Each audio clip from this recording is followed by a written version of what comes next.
Grizzlies and the Clippers.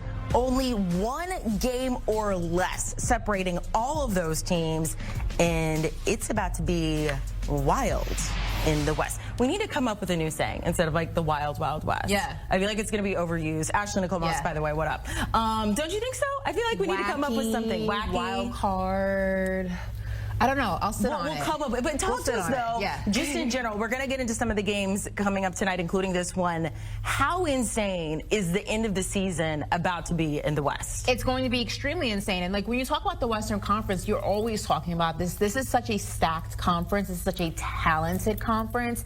And it's a direct contrast to the East, where, again, top dogs 1 through 3, the rest of the seeding is up for grabs, and then everybody else is just kind of free falling. This is a conference, when you talk about the West, where anything can happen. And when you start talking about these last few games before you get into the playoffs, you're going to see a fight to the death, a fight to the finish against any team that is not seeded right now in 1 through 3. Okay, so taking a look at 5 and 6, because you got the Grizzlies and the Warriors going at it tonight, both of them trying to avoid that plan. I'm focused on the Warriors, but I am so confused about where this Grizzlies team stands right now. You and I both, because I have no idea why you would fire your head coach this close to the playoffs, especially when you talk about Taylor Jenkins. The Grizzlies, for most of the season were in top 3 contention in the Western Conference, which, as you can see, is extremely hard to do. And they've fallen, but yes, they haven't fallen out of playoff contention. They're still there.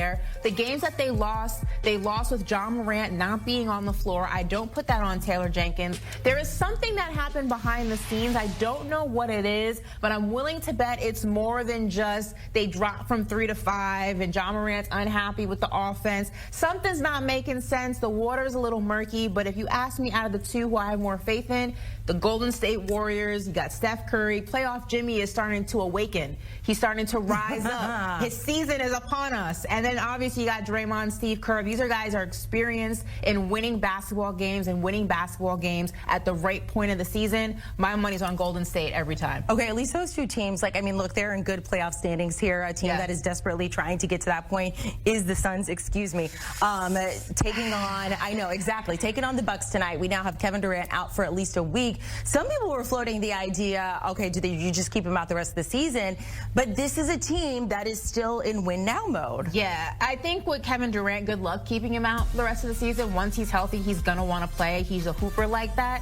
But this Suns team, the disaster is here. The disaster has been here, and there's no fixing it. I saw a quote from Devin Booker just a few minutes ago. He says he doesn't want to be part of a rebuild. I'm sorry, Devin Booker, but it's coming. There's nothing. Right? You can't avoid it. You cannot avoid it. Kevin Durant's probably not going to be here next season. This situation in Phoenix has gone from okay to good to mediocre to just bad to worse, and everything in the middle. You can't fix this. And even if this team does creep into the play-in, let's be realistic, they're not going deep in this conference. Do it. We're starting in New Orleans. That's where the Pelicans ruled out Zion Williamson for the remainder of the season. It marks the 4th time in his 6-year career that Zion will finish a season playing 30 games or fewer. Perk, are you feeling glass half full, half empty on Zion? I'm feeling great about Zion. Half full. He looked good towards the end of the season, and now from what I'm hearing from my sources, he has a reset in his camp.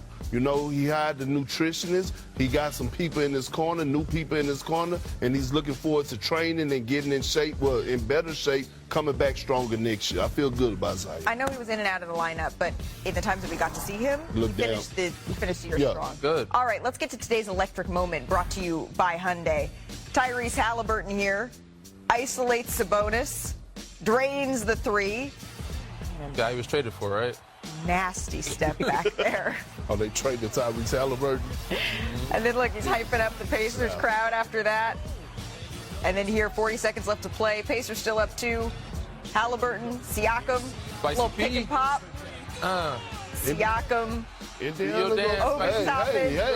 Halliburton doing a little dance, all smiles, dance moves for the Pacers. They go on to win 111-109. You know we had to ask about the dance after the game, right? Got to. James told him in D.C. that he liked that for his celly, because Pascal must have been doing it to some song. I saw the dance, and I was like, I want to get in on that. So That's all it is. You have to ask P and James because that's their thing. But P sent me the song just a minute ago. Whatever goes with the dance. So I'm gonna learn it. And I expect it to be a reoccurring theme throughout the rest of the year. Yes, I am all for this. It's like the Minnesota Vikings doing coordinated dances after the games, but Danny Green, you have some experience. Breaking it down. You gonna go teach him some moves? A few, but they got a better one. They got it down. These are way back when the old school moves were in fashion. That's how we're going to end the show today. Let's get to some news now. The NBA handed 5 suspensions following the altercation between the Pistons and Timberwolves. 2 games for Isaiah Stewart, 1 game each for Ron Holland, Marcus Sasser, Naz Reid, and Dante DiVincenzo, all of whom were ejected for this brawl on Sunday. Minnesota plays tonight.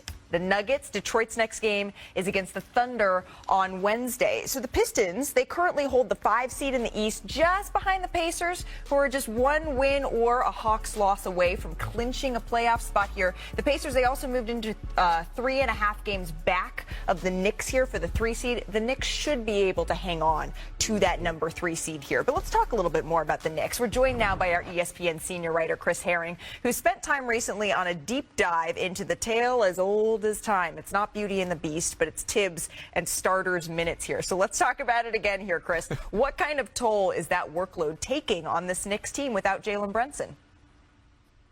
I do think it is taking one for sure.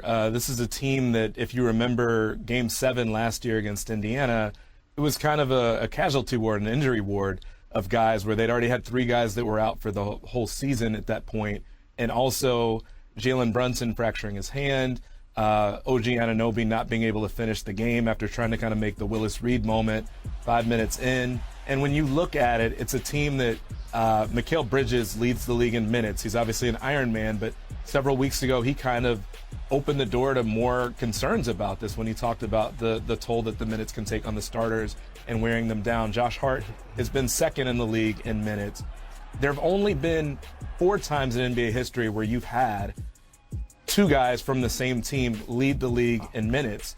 And of those 4 times, 2 of them were Tom Thibodeau. You might have a third of that this season where there are 3 times that it's been with Thibodeau and 2 for the rest of league history. So there's that part of it.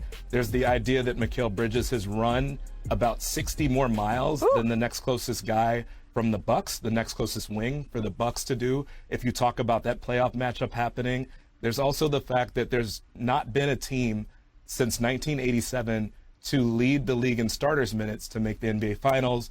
Tom Thibodeau is the coach in NBA history with the highest win percentage who's yet to be to the NBA Finals. So there's correlations there, whether it is a huge issue or not. Time will tell, but it doesn't necessarily seem like it's stuff that's going to really propel them to find a new level in the next stage. This seems like something that has become a little bit of a staple of Tom Thibodeau teams, rather. It's going to be interesting to see if that fatigue starts to catch up with them at all here in the postseason. It's a good thing that Jalen Brunson, in some ways, has had this rest, even though we know he wants to be out there on the floor. If you want to read more on Thibodeau's player philosophy, Chris's full article will be on ESPN.com on Thursday. Chris, thank you so very much for the insight here.